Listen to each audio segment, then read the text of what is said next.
In the late 60s and early 70s, thousands flocked to Esalen. Only a few years before, it had been an obscure fringe institute. Now it became the centre of a national movement for personal transformation, the human potential movement. So it became magnetic. People wanted to join this stream of exploration. Within 7 or 8 years, there were about 200 of these centers in America, looking mainly to Esalen for the leadership. I feel so liberated. Really? It's fantastic. And it took on a big political agenda. You could not separate personal transformation from social transformation. The two go together. As the movement grew, the leaders of Esalen decided to try and use their techniques to solve social problems. They began with racism.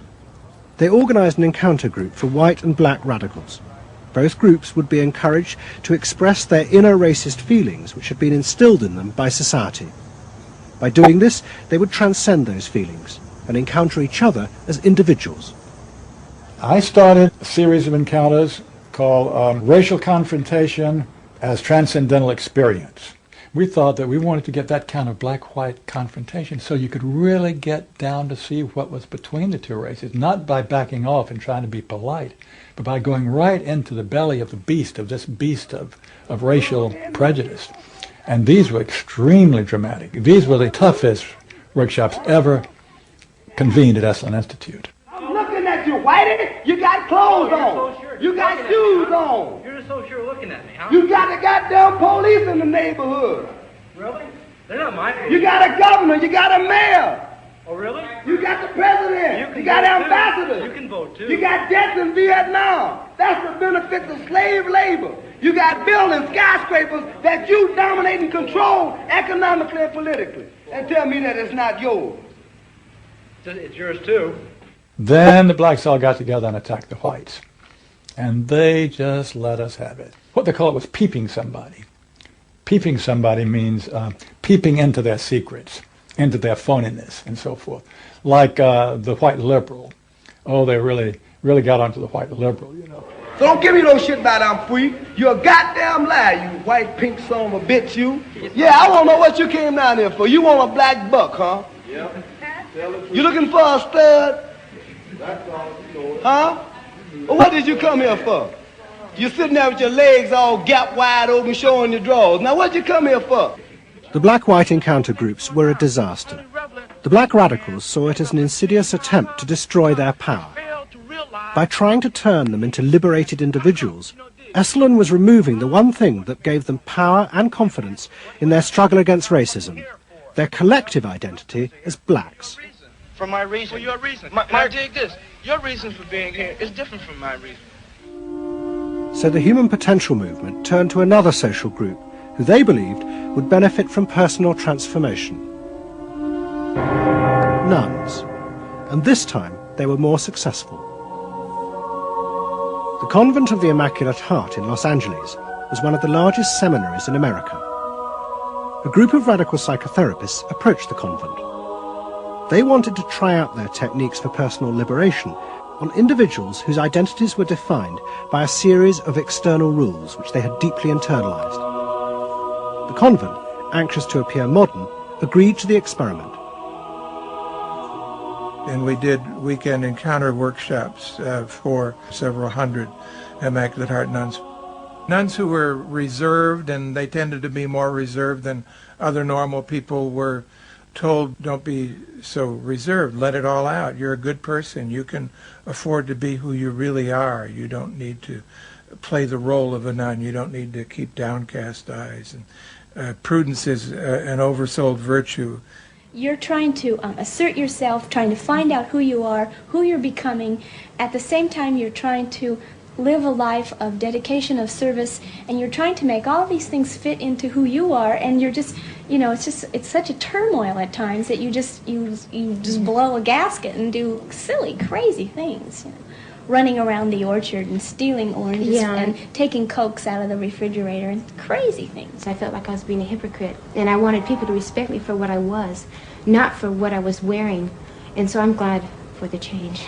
You feel frightened, but you'll go on. Oh yeah, I'm scared to death, but it's worth it. The experiment began to transform the convent. The nuns voted to discard their habits in favour of ordinary clothes. But the psychotherapists found they had awoken other forces. Solid. One of the things we unleashed was sexual energy, the kind of thing that the church had been very good at restraining was no longer to be restrained. One sister who was a member of the community, she got the idea that she could be freer than she had been before, and she seduced one of her classmates and then seduced the mistress of novices, who was an older woman, very reserved, and her program of freeing this older woman was sexual. She drove her to the store, and when they drove back and drove into the garage, she leaned over and gave her a big kiss on the lips, and thereafter sister, who had perhaps never been kissed before, was ready for more. The effect of the experiment on the convent was cataclysmic. Within a year, 300 nuns, more than half the convent, petitioned the Vatican to be released from their vows. And 6 months later, the convent closed its doors. All that was left was a small group of nuns, but they had become radical lesbian nuns. The rest gave up the religious life. They gave up being nuns. They did, yeah, they became persons. By the late 60s, the idea of self-exploration was spreading rapidly in America. Encounter groups became the centre of what was seen as a radical alternative culture based on the development of the self, free of a corrupt capitalist culture. We just want the freedom to be ourselves, and that's for love, for experience, positive way of life. We don't say that you're wrong. We just want to be free to be what we want to be, or what we find ourselves to be, as we continue to search ourselves. And it was beginning to have a serious effect on corporate America, because these new selves were not behaving as predictable consumers. The life insurance industry in particular was concerned that fewer and fewer college students were buying life insurance when they left university. They asked Daniel Yankelovich, America's leading market researcher, to investigate. He had studied psychoanalysis. The life insurance business, more than any other business at the time, was built on the Protestant ethic. You only bought life insurance if you were a person who sacrificed for the future. If you lived in the present, you had no need for life insurance. So they had some sense that maybe the sort of core values of the Protestant ethic were being challenged by some of these new values that were beginning to appear. And I was really astonished at what I found. The conventional interpretation, the dominant interpretation, was that it had to do with political radicalism. But, you know, it was clear to us that that was a mask, a cover. The core of it had to do with self-expressiveness. That this preoccupation with the self and the inner self, that was what was so important to people. The ability to be self-expressive. Wow, what a feeling! 300 miles to go, work, out of sight. Yankelovich began to track the growth and behaviour of these new expressive selves. What he told the corporations was that these new beings were consumers, but they no longer wanted anything that would place them within the narrow strata of American society. Instead, what they wanted were products that would express their individuality, their difference in a conformist world, the very things that US corporations did not make. Products have always had an emotional meaning. What was new was individuality. The idea that this product expresses me, and whether it was a small European car, the particular music system, Relaxing. your presentation of self, your clothing.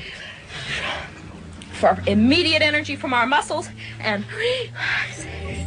These become ways in which people can spend their money in order to say to the world who they are.